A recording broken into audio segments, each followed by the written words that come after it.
Olá, gente, aqui é a Mari e hoje darei continuidade à leitura que vocês sabem que estou fazendo para vocês da Criação da Consciência Feminista de Gerda Lerner, tá? Hoje iniciarei o capítulo 6, tá escrito assim, ó: Legitimação por meio da maternidade. Como hoje no Brasil as pessoas comemoram o Dia das Mães e tal, eu fiz de propósito, né?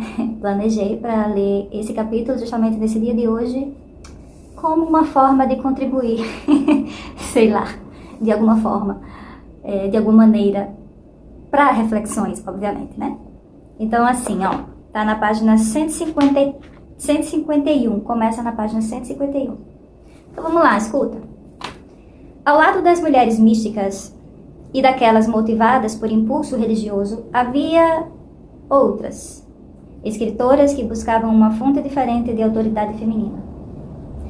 Elas encontravam isso na experiência mais básica e comum das mulheres, a maternidade. Como mães, seu dever de instruir os jovens lhes deu autoridade para expressar suas ideias sobre uma ampla gama de assuntos. Munidas de tal autoridade, podiam dar conselhos e instruções sobre a moral e até propor interpretações teológicas. No período moderno, as mulheres entrariam em debate sobre tudo para fazer reivindicações de igualdade, baseadas na maternidade e, mais tarde, até mesmo na consciência de grupo. O conceito de maternidade contempla um grande leque de significados. O assunto é vasto e complexo e se tornou foco central para estudos feministas. Há um aspecto físico da maternidade, tanto como a capacidade de dar à luz, quanto como a prática da criação. Os dois fatores nem sempre estão conectados, como no caso das mulheres medievais que abandonavam os filhos para se dedicarem aos deveres religiosos, ou, no século XVII, no caso das mulheres que entregavam os filhos aos cuidados da ama de leite.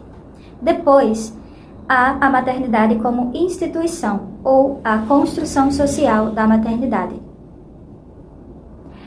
Gente, lembrando aqui, né? A gente tem sempre que lembrar que esse pensamento está relacionado à parte de mulheres. Nem todas as mulheres têm uma ama de leite para deixar o filho, né?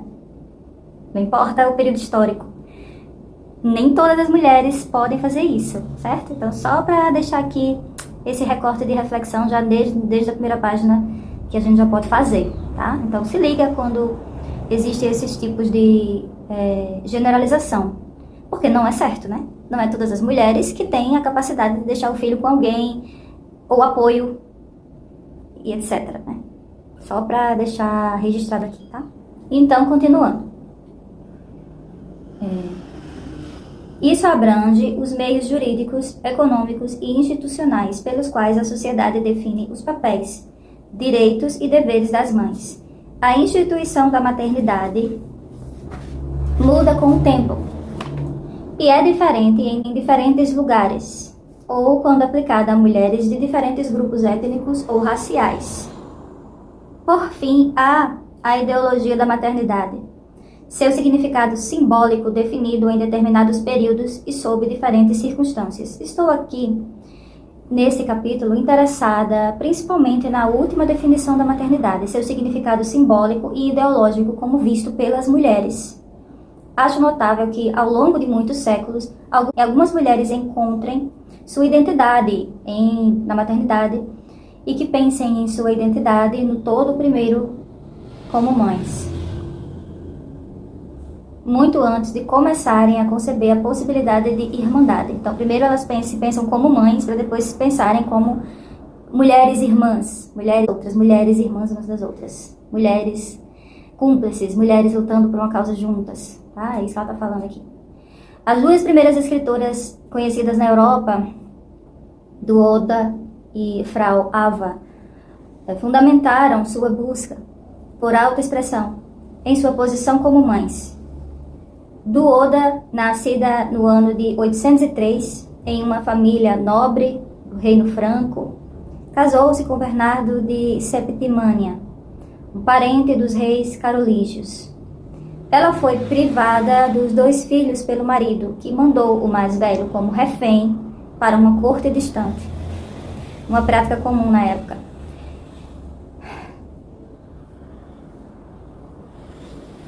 e quis que o outro fosse educado sob seu controle e longe da mãe. A ausência de sua esposa pode ter sido devido ao seu caso com uma mulher. É surpreendente que Duoda não se queixasse nem considerasse isso uma violação de suas obrigações conjugais, separada à força dos filhos e levada ao exílio pelo marido. Duoda escreve um manual de conduta para o filho mais velho. Sua justificativa para escrever era que ela era uma mãe privada dos filhos. Escuta.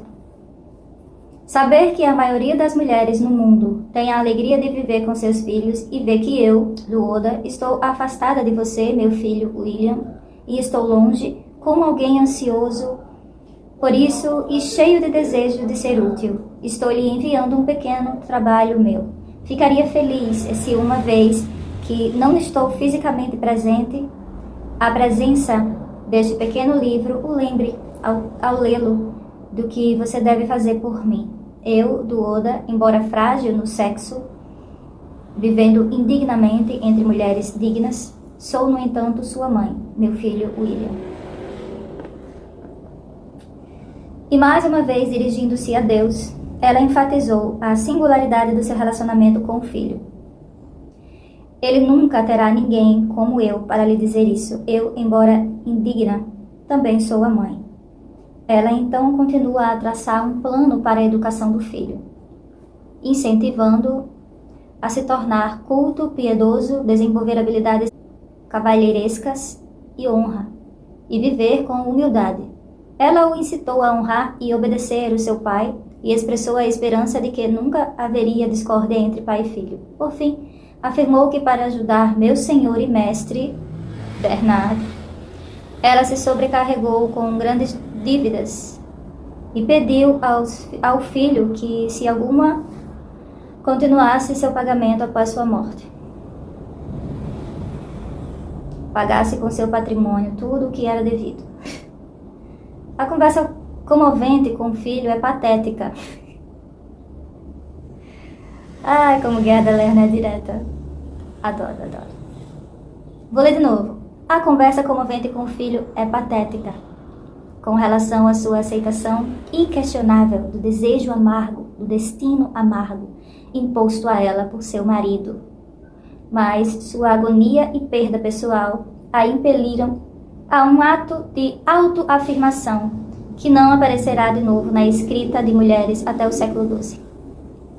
Para escrever devido à sua autoridade como mãe e mulher.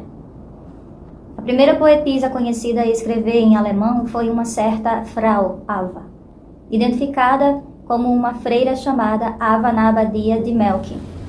Ela morreu em 1127, sendo conhecida por ter vivido uma experiência secular antes de receber ordens religiosas. Foi autora de 4 longos poemas religiosos escritos em alto-alemão antigo, um dos quais tratava do juízo final. Ao fim desse poema, ocorre a única referência autobiográfica em sua obra, na qual ela se identifica como Frau Ava, mãe de 2 filhos. Ela disse: Este livro foi escrito pela mãe de 2 filhos. A mãe amava estas crianças, uma das quais deixou este mundo. Agora, pergunto a todos vocês, grandes e pequenos, quem quer que leia este livro, que peça que a alma dele vá à graça. E aquele que ainda está vivo e que, por seu trabalho, se esforça, desejem-lhe graça, assim como sua mãe, que é Ava. As informações biográficas que ela fornece são mínimas, mas sua caracterização primária como mãe de 2 filhos que escreveram um livro de poemas é significativa. Ela faz 2 notas pessoais. Um dos filhos morreu jovem e outro se esforça para fazer um bom trabalho. Ela pede que o leitor ore pela salvação do filho que partiu e pelo sucesso do filho vivo e dela mesma, identificada apenas como mãe dele. As últimas linhas dão a impressão de que todo o trabalho foi realizado para garantir mais bênçãos aos filhos e, com isso, a ela mesma.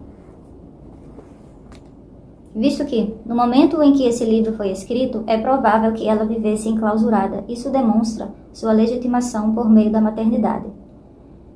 A próxima escritora, que pelo menos de modo parcial foi motivada pela maternidade, viveu quase 300 anos depois. A autora francesa Christine de Pizan foi levada ao escrever não apenas por causa do seu amor pelo aprendizado, mas por extrema necessidade. Embora argumentasse de forma muito mais complexa sobre a emancipação das mulheres do que qualquer outra antes dela, Cristina também legitimou a própria escrita pela maternidade e sua compreensão do destino da mulher. Como do Oda, deixou um livro de conselhos para o filho. Porém, ao contrário daquele que insistiu o filho a honrar seu pai acima de tudo, Cristina estimulou o filho, abre aspas. Não engane nem calunie as mulheres, mas as respeite. Somente no século XV encontramos, pela primeira vez, um número considerável de autoras, mulheres eruditas e poetas seculares. À medida que essas mulheres instruídas criavam uma obra que as contemporâneas liam e apreciavam, elas também começavam a defender seu sexo.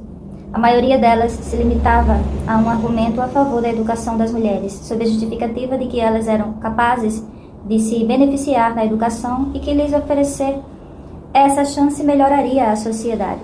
Elas também começaram a longa tradição da crítica bíblica feminista, reinterpretando as histórias centrais usadas para legitimar a subordinação das mulheres. Todas aceitavam as diferenças de gênero que consideravam naturais, entre aspas, ou seja, que o papel principal e adequado da mulher era o de esposa e mãe. Minha hipótese é de que todos os seres humanos desenvolvem ideias com base, pelo menos em parte, na própria experiência. As mulheres, devido à privação educacional e à ausência de um passado utilizável, tendiam a confiar mais na própria experiência para desenvolver suas ideias do que os homens. O matrimônio e a maternidade foram as experiências que a maioria das mulheres tiveram em comum com outras mulheres. Mas a condição de esposa, sob o patriarcado, colocava as mulheres em competição com outras, umas com as outras, para assegurarem e encontrar um homem que lhes oferecesse apoio e proteção. E uma vez que se casassem com ele, deveriam fazer de tudo para mantê-lo por perto. Até meados do século XIX, as mulheres eram estruturadas na sociedade como dependentes, primeiro dos pais, depois dos maridos. Embora os direitos da herança tenham variado ao longo dos séculos, as mulheres proprietárias dependiam de seus dotes ou herança, que estavam sob o controle dos pais para garantir o casamento ou até mesmo para assumir a vida religiosa. Aí aqui, de novo, fiquem atentos, né? Quem tem o poder de ter dinheiro, de ter dote, ou seja lá o que for, como moeda de barganha para alguma coisa. Isso aqui não eram todas as mulheres. Se liga. Depois de casadas, as mulheres da nobreza, olha ela aqui dando sinais, né? Ela está conduzindo. As mulheres da nobreza dependiam de sua capacidade de produzir herdeiros homens, para manter seu poder e riqueza, muitas vezes consideráveis.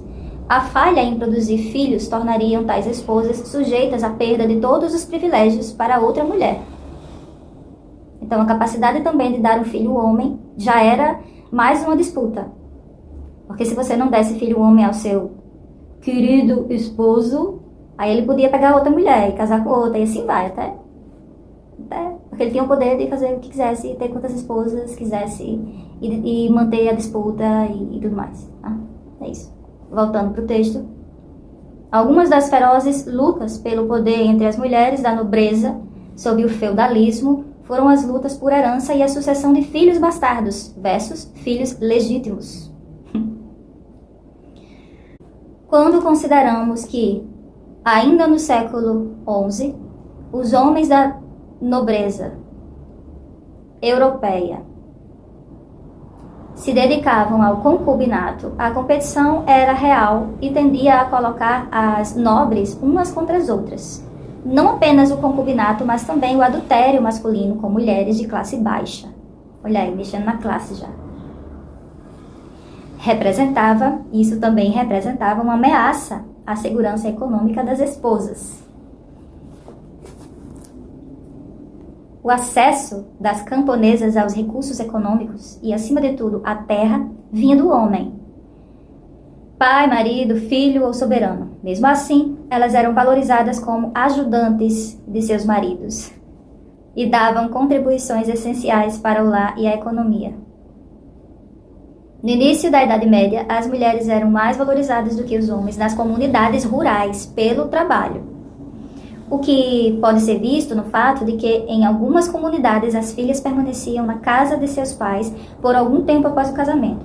As famílias camponesas tinham que trabalhar como uma equipe, com cada membro da família, fornecendo trabalho para as necessidades e o serviço do soberano.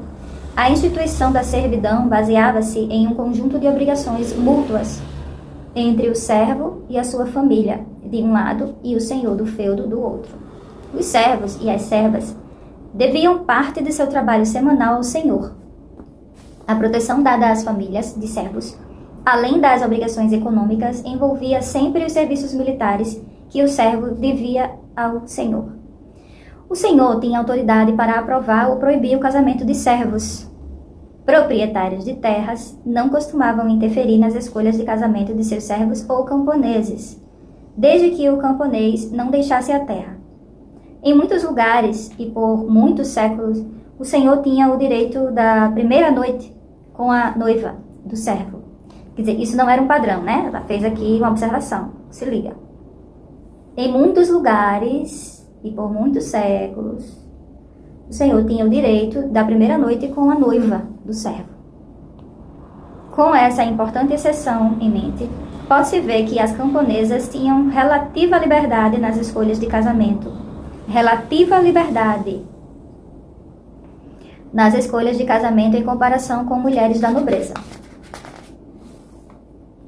Os demógrafos nos dizem que sempre houve um grupo em cada população estimado em até 1/3 de todas as mulheres, que era composto de mulheres solteiras, isto é, ainda não casadas, nunca casadas ou viúvas. No entanto, até o século XIX, a escolha de permanecer solteira era só a escolha de um tipo de dependência em vez de outro. As mulheres solteiras podiam escolher o celibato e a vida religiosa, dependendo de seus superiores e do clero masculino. Podiam escolher o celibato e a dependência de homens, membros da família, de origem.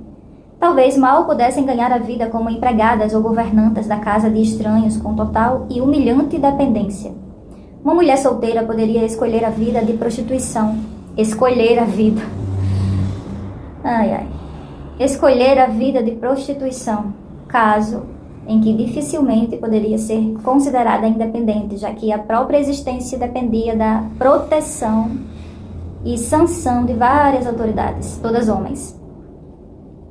Uma pequena porcentagem de todas as mulheres levava vidas autossuficientes em termos econômicos, à margem da sociedade, na Idade Média, literalmente na periferia das cidades, como ambulantes, mendigas, pedintes, ladras. Além disso, durante todo o período aqui considerado, sempre houve uma pequena porcentagem de mulheres solteiras que trabalhavam como fiandeiras, cervejeiras, estalajadeiras e trabalhadoras agrícolas. Também havia viúvas proprietárias que podiam viver existências independentes, mas suas propriedades originaram-se de uma dependência anterior ao homem.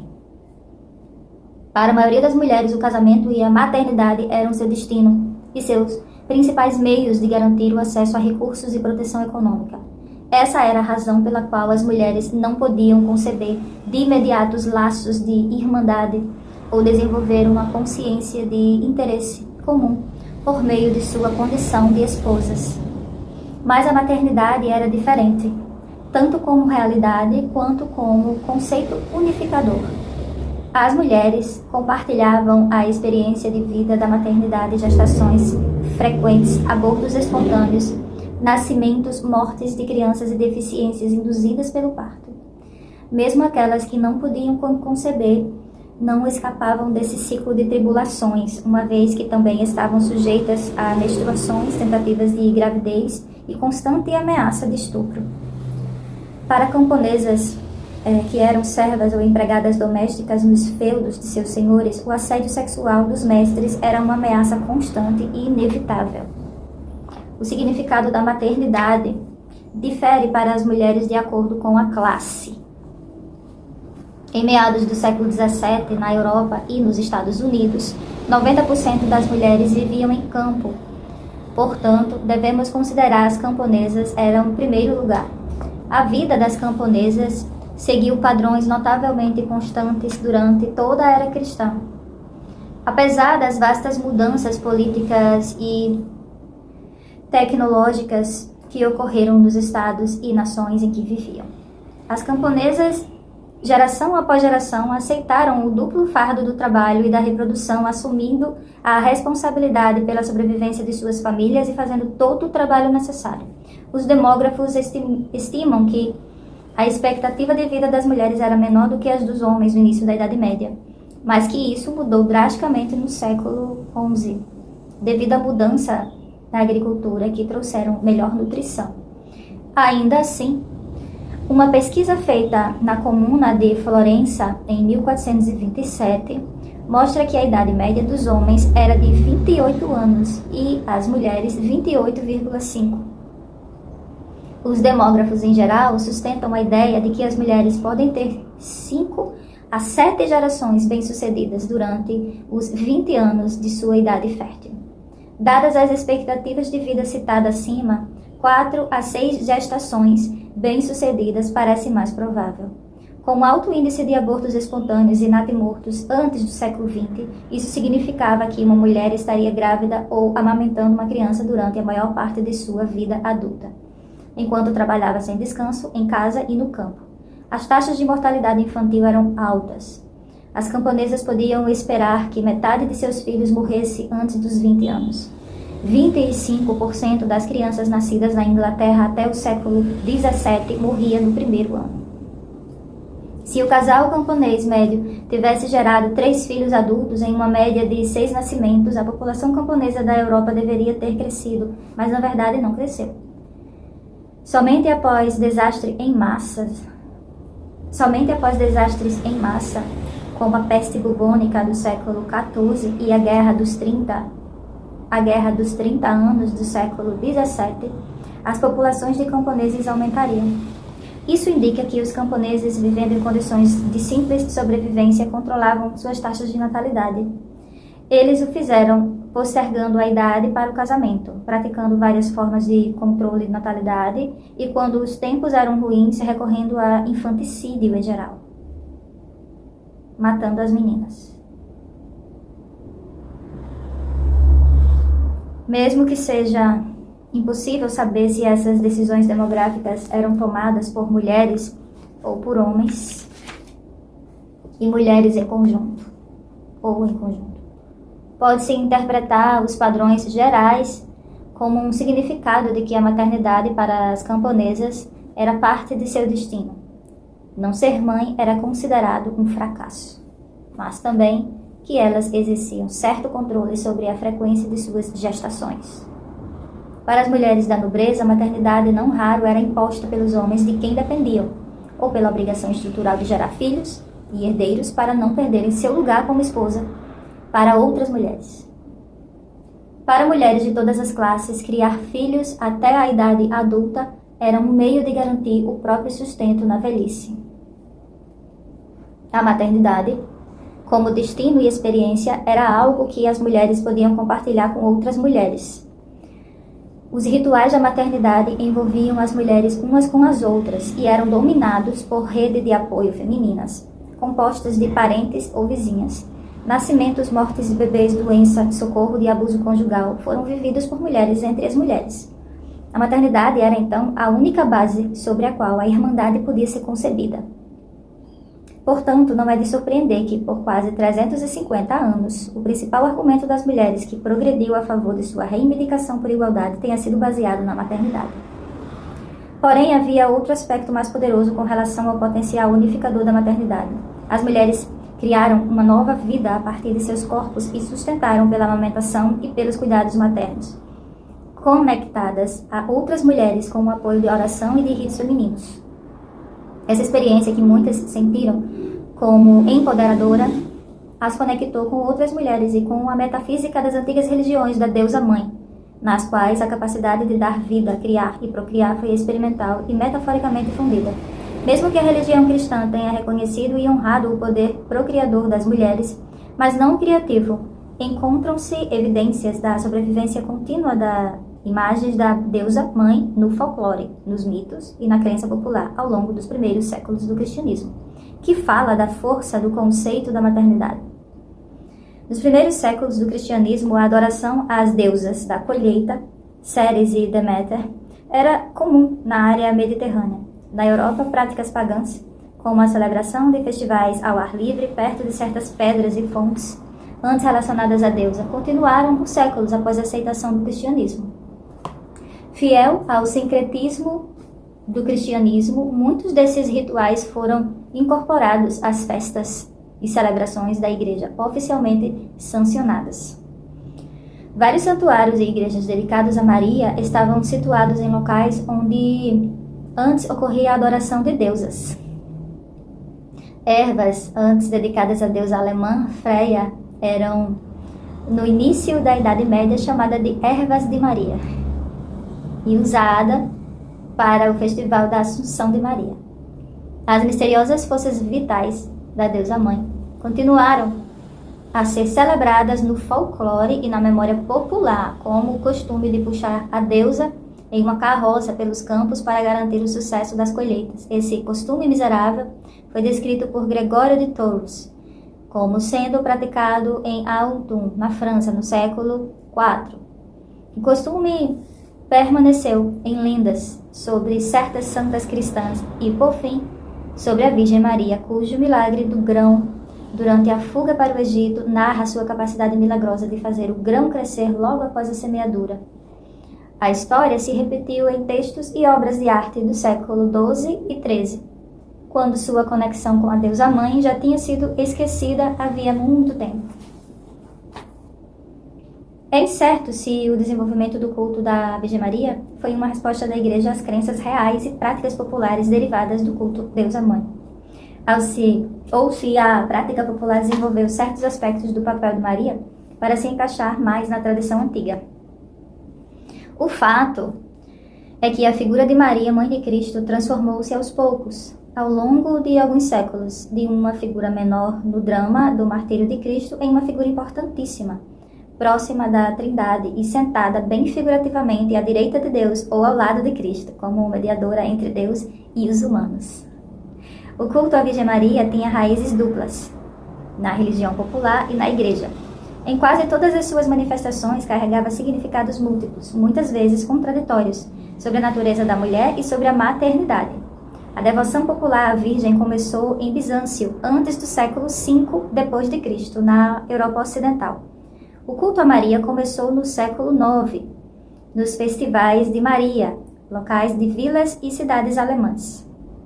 Na crença popular, a Virgem Maria adquiriu e reteve algumas das características das antigas deusas. Muitas lendas centradas em Maria já tinham ampla circulação entre as pessoas quando a freira e dramaturga Roswitha de Gandersheim escreveu um hino a Maria, contando a maioria dessas lendas. Em seu hino, ela se referiu a Maria por uma série de epítetos que remetem à linguagem em que as pessoas haviam se dirigido às várias deusas mães. Um milênio antes, Senhora do Céu, Santa Mãe do Rei, Estrela do Mar Brilhante. Roswitha reafirmou o principal argumento teológico pelo qual o papel de Maria foi elevado e que a intitulou a ser objeto de culto religioso. Por meio de seu filho, Virgem Bondosa, você devolveu ao mundo aquela vida que a primeira Virgem, Eva, destruiu. O argumento teológico em que o poema de Roswitha se baseia já havia sido apresentado no primeiro século pelo apóstolo Paulo, que chamou Maria de a segunda Eva. Irineu, falecido em 202 d.C., seguiu o tema, abre aspas, assim como a raça humana foi condenada à morte por meio de uma virgem, agora ela é corrigida por meio de uma virgem. A desobediência de uma virgem é salva por uma obediência de uma virgem. Jerônimo escreveu no século IV. Mas, depois que uma virgem concebeu no ventre e nos deu um filho, a maldição foi revogada. A morte veio por Eva, a vida veio por Maria. Essa interpretação teve ampla aceitação e constituiu um dos fundamentos doutrinários da devoção a Maria. A devoção popular a Maria aumentou de modo considerável quando mercadores e peregrinos trouxeram ao Ocidente informações sobre a adoração de relíquias e o culto à Virgem praticado pela Igreja Oriental. A escultura românica mostrava a Madonna e o menino em majestosa entronização, o que enfatizava seu papel como Theotokos, portadora de Deus. Os desenvolvimentos religiosos do século XI, em particular as reformas dentro da Igreja e a maior ênfase no celibato do clero, afetaram a teologia e a devoção a Maria. Para muitos do clero masculino, ela se tornou uma mãe espiritual, objeto de piedade e adoração afetiva que tentava empaticamente se envolver nos sofrimentos da mãe de Jesus crucificado. A devoção de dois místicos a Maria teve um impacto particular no desenvolvimento do seu culto na Europa Ocidental. Isabel de Schornau, falecida em 1164, registrando e relatando suas visões da assunção corporal de Maria no céu, ajudou a promover a celebração desse evento e a dar-lhe concretude iconográfica. A devoção à Virgem foi promovida pelo místico Bernardo de Claraval, que a tornou um aspecto central da prática ritual dos cistercienses. A ordem dedicou todos os seus mosteiros à Rainha do Céu e da Terra. Seus membros usavam túnicas brancas em homenagem à sua pureza e construíam capelas especiais para mulheres em suas igrejas. Já discutimos como Hildegarda de Bingen reviveu a iconografia da deusa-mãe em suas descrições da Virgem Maria, Sofia e a Igreja personificada como uma figura feminina. A fusão por Hildegarda de Maria e a sabedoria ou a Igreja resultou em uma representação poderosa do aspecto feminino do divino. O culto à Virgem Maria foi oficializado quando, em 1095, o Papa Urbano II, no Concílio de Clermont, lançou a primeira cruzada sob a proteção de Maria. Ela se desenvolveu plenamente nos séculos XII e XIII na glorificação de Maria, com orações, hinos, drama litúrgico, lendas e representações artísticas dedicados a ela. Na arquitetura e retratos góticos, Maria aparece sentada ao lado do Cristo adulto no céu, investida de poder pelos próprios méritos, a Virgem triunfante. Em ainda outras representações, ela aparece como a Rainha do Céu, em plena glória, cercada por anjos e santos. As histórias de maravilhas de Maria floresceram no século XII ao XV e apareceram em textos latinos, gregos e cóptas. No século XII, muitas catedrais e igrejas foram construídas em homenagem à Virgem, entre elas a Catedral de Notre-Dame, em Paris, construída no local onde o véu de Maria, uma relíquia dada à igreja no século IX, ficou milagrosamente intacto quando, em 1194, um incêndio destruiu por completo a velha igreja. A fundação do santuário de a Virgem Maria, com base em milagres e aparições visionárias, continuou do século XVI aos séculos XIX e XX. Os mais proeminentes deles: o Santuário de Loreto, em 1503, Lourdes, 1858 e Fátima, 1917, se mantendo em popularidade como objetos de peregrinação e adoração. A santidade de Maria, devido à sua virgindade e sua própria concepção imaculada, refletiam qualidades adoradas por milênios das deusas antigas. A maternidade divina de Maria ecoava o poder das antigas deusas-mães, como doadoras da vida e como protetoras das mulheres no parto. A crença e os costumes populares enfatizaram com persistência esses aspectos da sacralidade de Maria. Um comerciante de Milão teve uma visão de Maria como uma deusa, em um manto coberto de espiga de milho. Ele encomendou uma pintura de sua visão e a doou à Catedral de Milão, onde os fiéis cultuavam a donzela do milho, com guirlandas de flores para garantir a própria fertilidade. Essa imagem também era popular no século XV no Tirol e na Alemanha. Em muitas imagens renascentistas de Maria com seu filho, ela, ou a criança, é mostrada segurando uma romã, um antigo símbolo de fertilidade. A crença popular em Maria como protetora das mulheres grávidas persistiu. Nas aldeias medievais, as mulheres grávidas usavam amuletos de figuras femininas semelhantes aos amuletos para a gravidez do primeiro milênio antes de Cristo. Mulheres sem filhos imploravam por sua intercessão, assim como as em trabalho de parto. A rainha Ana da Áustria, esposa de Luís XIII, estéril após 22 anos de casamento, rezou no santuário de Maria em Le Puy e fez com que a relíquia do cinto da Virgem guardada ali fosse levada em sua redoma da catedral a seu quarto. Em várias igrejas, as crentes dedicavam seus vestidos de casamento ou bonecas de porcelana, representando bebês à Virgem, em gratidão pelas orações respondidas.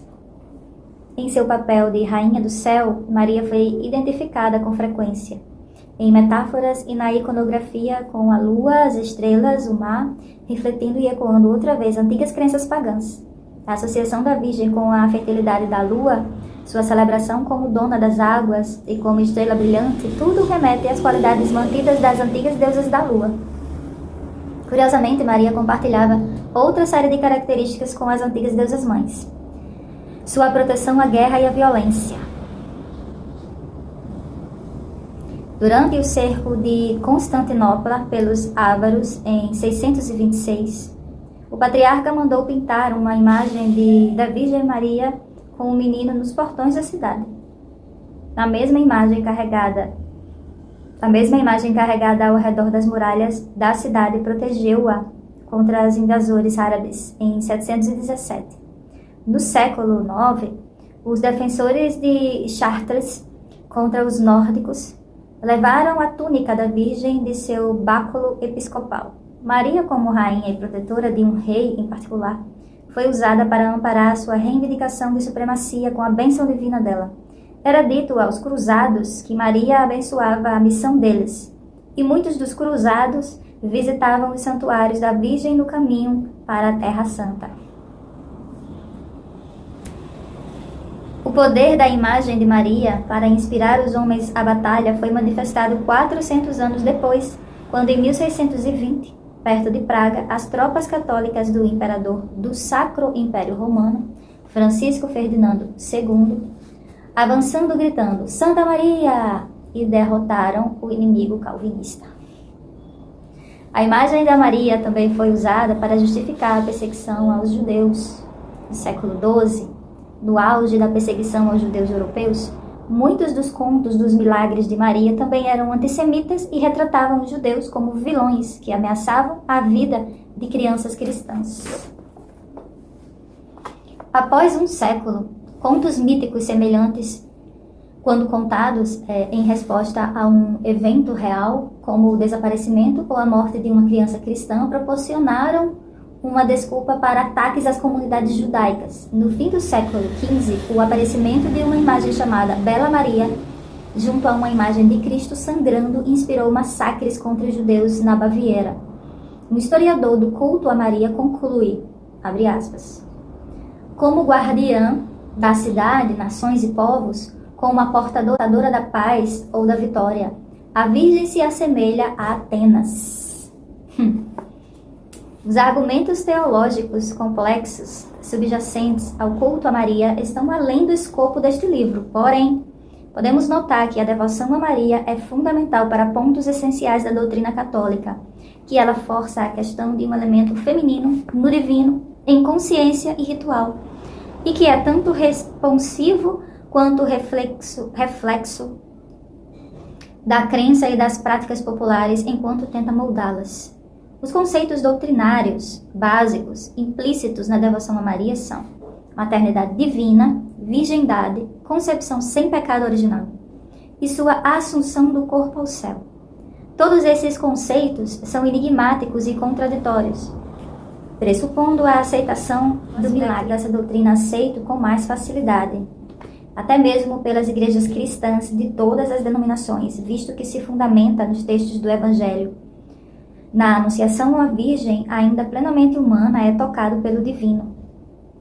Os milagres de sua virgindade pós-parto e da sua milagrosa Imaculada Conceição da idosa Ana são pontos essenciais da doutrina católica que tornam Maria mais do que humana, mas não divina. O ponto doutrinário crucial da Imaculada Conceição, debatido pelos religiosos desde o século V e adotado pela Igreja como doutrina oficial em 1854, é que por meio desse milagre, Cristo nasceu livre do pecado original, corporificado no ato sexual necessário para a procriação dos mortais. O conceito de que a própria Maria foi imaculadamente e, portanto, milagrosamente concebida, elevada à mesma posição de Cristo, por estar livre do pecado original. Por fim, o milagre da assunção total do corpo de Maria ao céu, um evento popularmente celebrado desde o século VII e objeto de disputa doutrinárias brutais entre teólogos, tornou-se dogma católico oficial apenas em 1950. Tornou-se dogma da Igreja Católica só em 1950. O argumento doutrinário era de que Maria, por estar livre do pecado original como Cristo, não estava sujeita à corrupção corporal da morte. A elevação de Maria ao céu do corpo e alma transformou a imagem da mortal milagrosamente santificada em figura semidivina, colocada de modo apropriado na iconografia ao lado de Cristo como sua mãe e rainha dos céus. Suas múltiplas e contraditórias funções foram interpretadas por teólogos e oficiais da Igreja da maneira mais conservadora e patriarcal. A virgindade de Maria elevou essa condição a uma escolha santificadora para as mulheres comuns. Sua submissão à vontade divina na Anunciação era modelo para o comportamento das mulheres em relação a pais e maridos. Sua trágica maternidade era o modelo para a submissão silenciosa das mães comuns ao destino de sofrimento e perda das mulheres, e até mesmo a Assunção de Maria foi interpretada e pregada como um símbolo de aceitação do papel adequado de serva e intercessora. Maria entronizada no céu não deveria ser encarada como deusa, mas intercessora. Maria, por meio de sua influência materna sobre o filho dos pecadores mortais. A Mariologia não foi desenvolvida por mulheres, nem a teologia em torno de Maria foi desenvolvida por santas e profetisas. Ainda assim, várias das grandes místicas, Hildegarda de Bingen, Metitilde de Magdeburg, Gertrude de Elfta e Isabel de Schonau, adoravam Maria com devoção especial. Entre as pessoas, a adoração a Maria era em grande parte proveniente das mulheres e pode ter se baseado no apelo que Maria, como figura sagrada, exercia sobre elas. Em termos mais simples, as mulheres podiam sentir e compartilhar a experiência de Maria. Maria era venerada por ser mãe, uma mãe muito especial de um filho muito especial, mas mesmo assim, uma mãe que com humildade submetia-se ao comando e à vontade de Deus, assim como outras mulheres se submetiam ao comando e à vontade dos maridos. Maria havia criado um filho que ela logo perderia, uma experiência com certeza com a qual todas as mães eram capazes de se identificar. A iconografia de Maria com o filho, como aparecia em inúmeras igrejas, mãe terrena, nutrindo o bebê, mas também terreno, bebê especial e bebê terreno, reforçava essa identificação. O significado teológico da transformação de Maria, a mãe em Maria, intercessora entre os humanos e Cristo, mãe misericordiosa, uma figura divina e semidivina, é difícil de descrever sem ambiguidade. Observadores modernos notaram que Maria, nesse novo papel, era uma figura a qual nenhuma mulher poderia aspirar, uma vez que sua santidade se baseava em dois milagres, o de seu nascimento sem pecado original e o de sua gravidez virginal. Um feito, sem dúvida, impossível para mulheres mortais. A Assunção de Maria e seu triunfo no céu foram uma concessão teológica ao princípio feminino do divino? Ou seu papel subordinado no céu? Sua atuação somente como defensora dos pecadores humanos e intercessora dos interesses humanos eram outra forma de definir as mulheres como ajudantes e subordinadas. Ambas as interpretações são baseadas em evidências que se estendem por muitos séculos. Ambas representam diferentes aspectos dos complexos sistema de crença em torno da figura de Maria. No entanto, devemos notar que ambas as interpretações falam da glorificação da maternidade. O tema do vínculo entre mulheres e da reputação da maternidade é inesperadamente transmitido em um panfleto em defesa das mulheres escrito por uma inglesa sob o pseudônimo de Constantia Munda, em 1615. Esse panfleto erudito, espirituoso e carregado de insultos é prefaciado por uma série dedicatória. Escrita em um tom bem distinto, o texto diz: A certa senhora venerável, sua querida mãe e senhora prudente Amunda, verdadeira referência de piedade e virtude, Constante Amunda deseja imensa felicidade. No início, suas dores em me suportar foram tamanho benefício além de retribuição, que foi muita para ti. Quantas dores de tristeza você suportou no nascimento da criança. Quando minha infância foi obtida, a inspiração vital do ar, então, seu amor, misturado com cuidados, mostrou-me acima do curso normal da natureza, vendo que você ainda está em trabalho de parto perpétuo comigo. Mesmo até o segundo nascimento da educação me aperfeiçoa. Assim eu pago minha dívida cobrando juros e coloco para penhorar o que eu peço de você então. Quanto mais eu dou, eu recebo, eu pago, eu devo. No entanto, para que você não pense que perderei meu vínculo, eu aqui apresento a você com minha mão de escrever, sua querida filha, Constantia Munda. O tema do vínculo mãe-filha que aparecerá com tanta frequência sentimentalizado na poesia e na ficção dos séculos posteriores é aqui abordado de maneira fria e metafórica. O trabalho da procriação e nutrição é comparado ao segundo nascimento da educação, em um elegante equilíbrio entre esforço e investimento, pelo qual a filha erudita paga sua dívida com a mãe escrevendo e publicando em defesa das mulheres.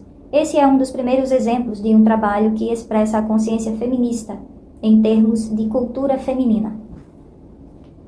A Reforma Protestante foi o maior divisor de águas intelectual para as mulheres de diversas maneiras. Discutiremos aqui apenas seu impacto na educação das mulheres e na valorização do papel das mães. O estabelecimento do protestantismo promoveu o desenvolvimento da educação pública nas cidades protestantes e, em geral, tal educação rudimentar era disponibilizada de forma igualitária para meninos e meninas. A doutrina protestante exigia que cada pai e chefe de família fosse responsabilizado pela instrução religiosa de todos os membros da família. De modo geral, isso significava um aprimoramento do papel da mãe. Esperava-se que as mães protestantes não só fossem capazes de ler a palavra de Deus diretamente na Bíblia, mas também instruíssem os filhos nos elementos na leitura e na escrita, e no conhecimento religioso. Essa mudança na doutrina legitimou as mulheres a serem educadas, e a falarem e a lecionarem individualmente. O protestantismo estabeleceu limites escritos sobre essa legitimação da mulher como educadoras. As igrejas protestantes restringiam as mulheres de igual participação no serviço e na administração, assim como o Estado e as questões do direito feminino de aprender a ensinar em igualdade com homens tiveram de ser combatidas com severidade ao longo de 3 séculos.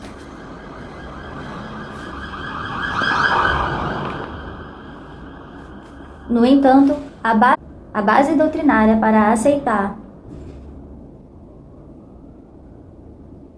as mães como educadoras havia sido lançada. Um exemplo notável de mulher que legitimou tanto sua poesia quanto sua teologia com a maternidade é Ana Ovena Oyas, que viveu de 1584 a 1655.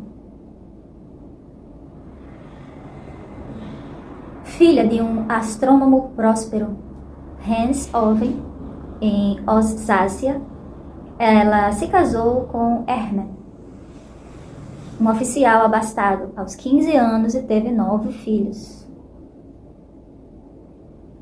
Após a morte do marido, administrou sua propriedade e sustentou 6 filhos sobreviventes. Após sua conversão ao anabatismo, começou a escrever panfletos religiosos, políticos e poesia didática, satírica e religiosa. Perseguida por seu sectarismo e com dificuldades financeiras, foi forçada a vender sua propriedade e foi abandonada pelos amigos. Em 1632, fugiu para a Suécia, onde foi protegida e apoiada pela viúva do rei, Marie Eleonore. Uma seleção de seus poemas, impressa em 1650, foi queimada em vários lugares devido às suas visões heréticas. Ela desafiou os críticos ao afirmar, abre aspas, eu posso e não serei silenciada. E sou motivada, tenho que falar, já o escrevi, ousarei mais, mesmo que isso me custe a cabeça. Fecha aspas.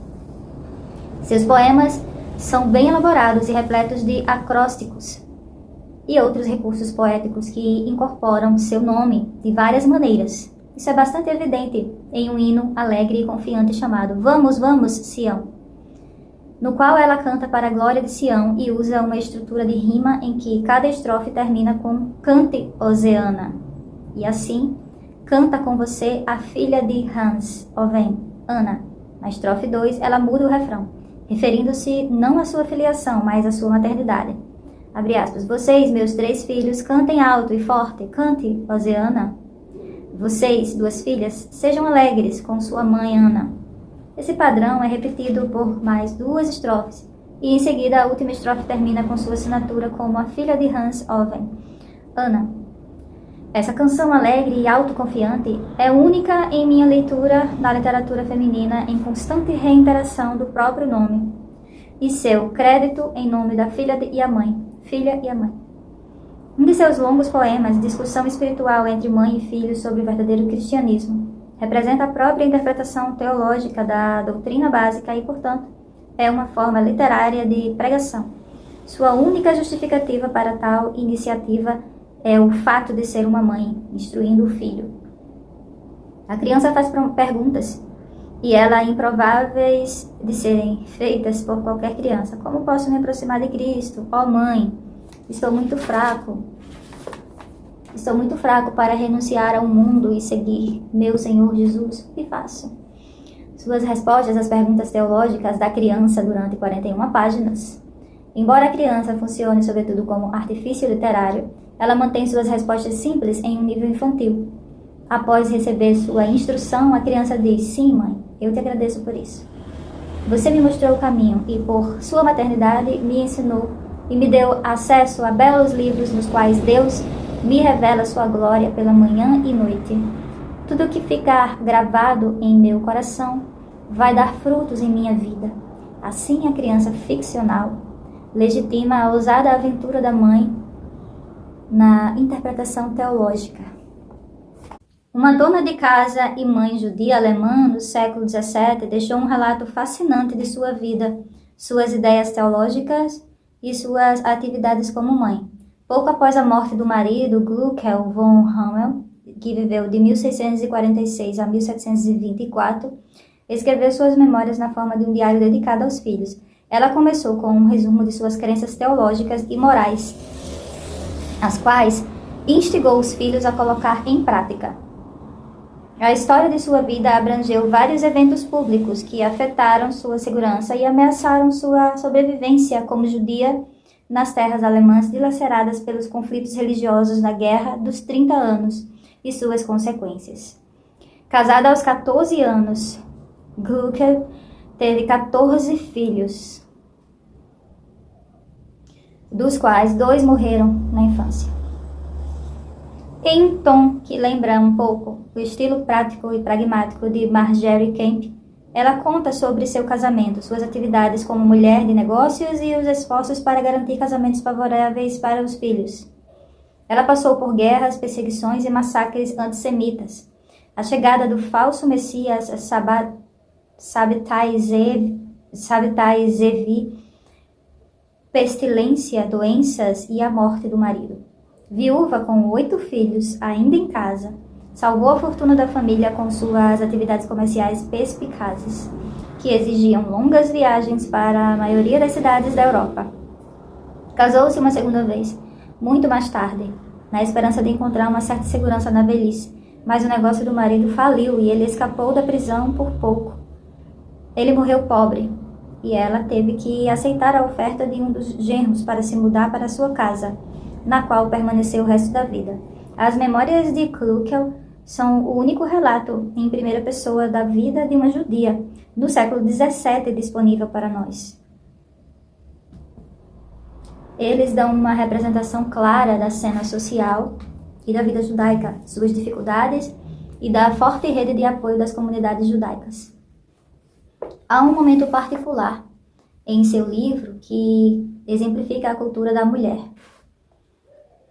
Ela e seu jovem marido moravam na casa de seu pai, em Hamburgo, na época de sua primeira gravidez. Sua mãe também estava esperando um filho. Minha querida mãe calculou nossa hora para o mesmo dia. No entanto, ela ficou muito feliz por eu ter sido levada para a cama primeiro, para que pudesse ajudar a garotinha jovem que eu era. 8 dias depois, minha mãe também deu à luz a uma jovem filha, portanto, não havia inveja nem censura entre nós. E deitamos uma ao lado da outra no mesmo quarto, mas, Senhor, não tivemos paz, por conta das pessoas que vieram correndo para ver a maravilha, uma mãe e uma filha juntas no parto. Klukel continua a história de como ela e a mãe quase trocaram bebês por engano, gargalhando. A palavra de espanto um pouco mais e tivemos que convocar o próprio abençoado rei Salomão.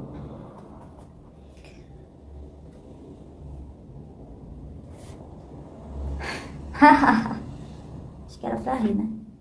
Acho que era. O tema da maternidade aparece de forma experiencial na obra de várias outras escritoras do século XVII. Essas mulheres não apenas se sentiam autorizadas a escrever e ensinar porque eram mães, mas também consideravam sua experiência na maternidade um assunto adequado para o trabalho literário. Isso representa um novo nível de desenvolvimento da consciência das mulheres. Um poema com veia humorística dá continuidade à tradição das mães instruindo seus filhos. Ele aparece em uma coleção de poemas de uma senhora Barber, esposa de um comerciante de Dublin, que, como nos informa o escritor do prefácio, encontrou lazer sem negligenciar os negócios do marido para escrever várias pequenas peças.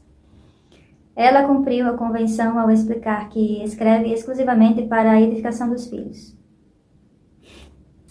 O fato de ter conseguido publicar seu trabalho, apesar da humilde posição social, deveu-se ao patrocínio de algumas mulheres e homens cultos, entre eles Lady Carteret e Jonathan Swift, cujos comentários condescendentes citamos antes. A senhora Barber se manteve firme contra aqueles que a tratavam com condescendência e de forma espirituosa. Respondeu na mesma moeda. Conclusão de uma carta ao reverentíssimo senhor C. Tá assim mesmo, senhor C. É hora de concluir porque eu tornei isso uma regra para deixar de escrever quando convém da escola. Ele não gosta de que escrevi e diz que é melhor enviar o que ele chama de carta poética. A isso eu respondi, você está fora de si. Uma carta em verso e deixaria em crise. Ele acha que é um crime uma mulher ler. Então, o que ele diria se o seu conselho fosse bem sucedido? Tenho pena da pobre Barber, sua esposa. É tão romântica. Uma carta em rimas. Ora, a mulher está frenética. Ler os poetas a deixou completamente louca. Pela minha vida, ela deveria ter um quarto escuro e uma cama de palha. Seu marido tem certamente uma vida terrível. Não há nada que eu tema como uma esposa que escreve versos. Se algum dia eu me casar, vou escolher um cônjuge que deverá servir e obedecer, como ela é obrigada por seus votos, que deverá, quando eu estiver me vestindo, assistir como um criado. Em seguida, ir à cozinha e considerar meu paladar. Ela tem sabedoria suficiente que se livra da sujeira e pode fazer uma boa sobremesa e cortar uma camisa. O que há de bom em uma dama que se debruça sobre um livro? Não! Dê-me a esposa que me poupará uma cozinheira. Até agora eu tinha escrito, então me voltei para meu filho para lhe dar um conselho antes que a minha carta terminasse. Meu filho, se você se casar, procure uma esposa que seja adequada para aliviar o trabalho da vida. Tenha certeza de se casar com uma mulher que você conhece bem. E evite, acima de tudo, uma megera dona de casa. Escolha uma mulher sábia, bem com uma boa educação, com um desvio, pelo menos, sem aversão à leitura. No cuidado de sua pessoa exata e refinada. Ainda assim, deixe que seu principal cuidado seja sua mente. Quem pode, quando sua família importa, dar-lhe lazer? Sem as cartas estimadas, passe uma noite com prazer. Ao formar seus filhos para a virtude e os conhecimentos, não confie para isso em uma escola ou faculdade. O primeiro elogio do marido é um amigo e protetor. Então não mude os títulos por Tirante e Hector. Escolha livros para os estudos dela, para moldar sua mente, para emular aqueles que se destacaram da sua espécie. Assim você, em seu casamento, terá seu verdadeiro fim e encontrará uma esposa, uma companheira e amiga. A senhora Barber não só subverteu habilmente a ideologia doméstica e os papéis de gênero ao instruir o filho a escolher o que seus contemporâneos consideravam uma aberração, ou seja, uma esposa educada, mas também elevou a cotidianidade de sua existência como dona de casa à poesia. Nisso antecipou o desenvolvimento da expressão literária das mulheres, que não atingiria o pleno florescimento até o século XVIII na Europa. Uma abordagem diferente do assunto é encontrada na obra de uma poeta alemã, Margareta Susanna von Kirch, que viveu de 1651 a 1716. Era filha de um escrivão do Tribunal Municipal de Ersleben. Tendo sido educada em latim e francês, ela se casou em 1669 e teve 14 filhos, dos quais apenas uma filha faleceu depois dela. Ela escreveu muitos poemas impulsionados pela morte de seus filhos. Após sua morte, seu neto editou uma publicação de sua poesia. Em um de seus poemas, ela lida com sua existência da vida patética de uma forma bastante notável, dando um significado mais amplo à sua tragédia. O poema é intitulado Ocasionado pela morte do meu quinto filhinho e pequeno Chirsander, ou CK, em 22 de novembro de 1686. E consiste em 7 estrofes ritmadas. As 2 primeiras estrofes contam como um artista que tentou pintar a dor de Agamenon no sacrifício de sua filha Ifigênia foi incapaz de mostrar o rosto do herói porque o golpe do destino foi muito forte e chocante. A terceira estrofe continua: o que é luto precedente? Devem se comparar com Agamenon. Eu, que todas as minhas esperanças e alegrias tive que enterrar na tumba, com meu 9º filho, sacrificado à faca da morte. Ele foi um herói corajoso, um rei acostumado a comandar e reinar, um guerreiro liderando seus homens para a batalha contra o inimigo e ainda assim, seu coração valente de sempre vacilou oprimido por sua dor, que me dá a coragem que afligirá minha escrita com arte. Quando meu sangue for agitado para tentar descrever em palavras meus sentimentos, eu, que sou apenas uma mulher, infelizmente, meus sentidos vacilam. Minha mão treme, se recusa a me servir. O papel está tremendo e não pode suportar as palavras do luto. Deixe meu sofrimento silencioso testemunhar minha desolação. Aqui, pela primeira vez, uma mulher leva sua experiência da maternidade a uma posição igual à do herói guerreiro, desafiando com sutileza o sistema de valores patriarcal, que torna insignificante sua experiência dolorosa. A partir do século XVII, os debates sobre as responsabilidades das mães em amamentar seus filhos começaram a assumir uma carga ideológica. Uma nova ênfase sobre a infância e os benefícios e alegrias da domesticidade desenvolveu-se no século XVIII em um culto à maternidade e à domesticidade, em pleno desenvolvimento. Século XVIII. Literatura de aconselhamento, sermões, romances glorificavam a maternidade, romantizavam as mulheres como seres primariamente maternos. A literatura de aconselhamento incitava as mulheres ricas a amamentar os filhos. Uma nova literatura sobre educação infantil tornou-se popular. As representações iconográficas da maternidade sentimental tornaram-se persistentes. As mulheres aparentemente abraçaram o conceito e adaptaram de acordo com suas necessidades, sobretudo como o gênero literário. O gênero literário apareceu primeiro em coleções de poemas escritos por mulheres, direcionados a leitoras. Depois, cada vez mais em jornais e revistas femininas, que proliferaram no fim do século XVIII e no início do século XIX. Ao mesmo tempo, muitos jornais e revistas reformistas adotaram o costume de publicar uma página da mulher, na qual apareciam com regularidade poemas escritos por e para mães. O gênero é sentimental e, de modo geral, de baixa qualidade literária, com opiniões religiosas, pensamentos consoladores e generalizações morais como mensagens predominantes. É difícil ver alguma consciência feminista nessas produções, mas devemos notar que a ênfase na experiência materna da morte das crianças constitui um reconhecimento rudimentar da maternidade como conceito cultural coletivo. O conceito de maternidade também foi redefinido de forma política e feminista no despertar dos grandes movimentos revolucionários do fim do século XVIII.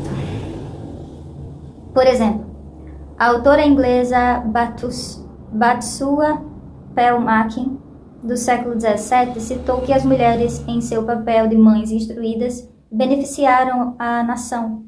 Esse argumento a favor da maternidade republicana seria um tema também mencionado com frequência por feministas póstumas e será explorado com mais detalhes no capítulo 9. É impressionante ver com que frequência o argumento apresentado pelas primeiras pensadoras feministas em favor da igualdade como cidadãs baseava-se na elaboração do papel da mulher como mãe. Até mesmo a primeira grande teórica feminista, Mary Wollstonecraft, atraiu as mulheres como grupo, sobretudo do que diziam respeito à sua maternidade. Seu papel, argumento para homens e mulheres, era que mulheres com melhor educação seriam esposas e mães melhores. No entanto, Wollstonecraft desafiou o próprio argumento. Ao referir-se ao trabalho doméstico e materno feminino como seus deveres simples, mas a finalidade, o grande adjetivo de seus esforços deve-se desenvolver as próprias faculdades e adquirir a dignidade da virtude consciente. Onde as primeiras defensoras da educação das mulheres argumentaram que as mulheres, como criaturas sobre a moral de Deus, tinham direito à igualdade. Ela secularizou esse argumento, fundamentou nos direitos naturais e, mais uma vez, confundiu a cidadania das mulheres com a maternidade. O ser que exerce as funções de sua posição é independente e, falando das mulheres em geral, seu primeiro dever é para com elas mesmas como criaturas racionais e o próximo em ponto de importância como cidadãs é aquele que inclui tantos outros de uma mãe. Ela vai muito além da tendência feminista. Em suas duas obras de ficção, Mary e Maria, nelas dá evidências concretas da solidariedade entre classes de mulheres e crítica do casamento como instituição. A heroína de Mary morre com um pensamento alegre de que ela se precipitava para aquele mundo em que não há casamento, nem entrega em casamento. Maria tem um fim trágico para sua heroína, uma esposa que sofre abusos. Ainda assim, em ambas as obras, a solidariedade das mulheres só é possível pela comunhão de suas experiências de esposa e da maternidade. O tema da maternidade foi contradito por um tema bem diferente, da feminilidade independente, pelas pioneiras do pensamento feminista na Inglaterra e na França do século XVII. Mulheres como Sarah Fidge, Bathsheba Pelmakin, Mary Astle, Lady Mary na Inglaterra, e Mary de Gournay, na França. Apesar das diferenças em suas origens e crenças políticas, tinham em comum seu compromisso com a independência das mulheres, com o desenvolvimento de papéis sociais fora do casamento e seu desenvolvimento intelectual. Essas primeiras feministas começaram a definir as mulheres como grupo social coerente, cuja subordinação não era natural nem divinamente ordenada. Elas lançaram um forte desafio à reivindicação da infertilidade intelectual das mulheres, exigindo uma educação institucionalizada para meninas igual dos meninos. E presumiram, de modo implícito, que as mulheres de sua classe teriam um interesse comum no avanço dessas reivindicações. Vamos discuti-las em mais detalhes a seguir. Mas devemos notar aqui que elas foram as primeiras a pensar em termos de irmandade como coletividade. As primeiras feministas inglesas, tal como suas colegas europeias, foram criticadas com violência, ridicularizadas e caluniadas, designadas como sabichonas, solteironas e mulheres obstinadas. Eram consideradas assexuadas e não femininas, quando comparada à esposa e à mãe idealizada na literatura prescritiva. Nesse estágio inicial do pensamento feminista, o reconhecimento do interesse do grupo, além daquele da maternidade, tinha que ser uma mera projeção utópica, uma esperança provisória sem consequências práticas ou políticas. No entanto, foram as ideias das primeiras feministas que pronunciaram o desenvolvimento da consciência feminista no século depois. Apenas no século XIX, quando nos Estados Unidos e na Grã-Bretanha, mulheres instruídas de classe média estruturaram o bem-estar religioso e comunitário, e quando as trabalhadoras começaram a se organizar como mulheres para melhorar suas condições econômicas, foi que a ideia da irmandade pôde se tornar uma questão central do pensamento feminista. E até mesmo ali, bem na primeira década do século XX, as mulheres defenderiam a pauta feminista com base em sua experiência comum como mães. Na Europa Ocidental e nos Estados Unidos, a reivindicação da superioridade moral das mulheres sobre homens por causa de sua preocupação com o bem-estar das crianças e, portanto, com o bem-estar da comunidade, foi usado por muito tempo para justificar a reivindicação das mulheres pelo voto. Por serem mães, mencionaram algumas, as eleitoras melhorariam a política. Até que o casamento não fosse mais o principal meio de sustento para a maioria das mulheres e até que grandes grupos de mulheres não precisassem mais passar a maior parte da vida como portadoras e educadoras dos filhos, do principal conceito pelo qual elas podiam conceituar sua identidade de grupo era a experiência comum da maternidade. Essa experiência permitiu que reivindicassem igualdade muito antes do conceito de irmandade se desenvolver. Prontinho, finalizei mais um capítulo para vocês. Espero que tenham gostado. Obrigada por me ouvir. Até a próxima. Tchau!